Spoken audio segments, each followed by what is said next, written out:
शिरोगाङ्गवासं जटाजूटभासं मनोजादिनाशं सदा दिग्विकासं हरं चाम्बिकेशं शिवेशं महेशं शिवं चन्द्रभालं गिरिशं प्रणौमि सदा विघ्नदारं गले नागहारं मनोजप्रहारं तनौ भस्मभारं महापापहारं प्रभुं कान्तिधारं शिवं चन्द्रभालं गिरिशं प्रणौमि शिवं विश्वनाथं प्रभुं भूतनाथं सुरेशादिनाथं जगन्नाथनाथं रतिनाथनाशङ्करं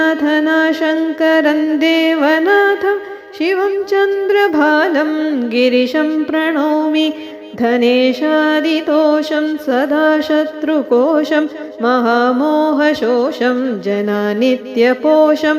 महालोभरोषं शिवानित्यजोषं शिवं चन्द्रभालं गिरिशं प्रणौमि परब्रह्मरूपं विचित्रस्वरूपं सुराणां सुभूपं महाशान्तरूपं गिरीन्द्रात्मजा सङ्गृहीतार्थरूपं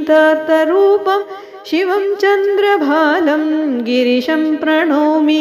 द्विजन्मानुसेवं प्रभुं देवदेवं सदा भूतसेवं गणेशादिदेवं पतङ्गादिदेवं हिरण्यादिदेवं शिवं चन्द्रभालं गिरिशं प्रणौमि।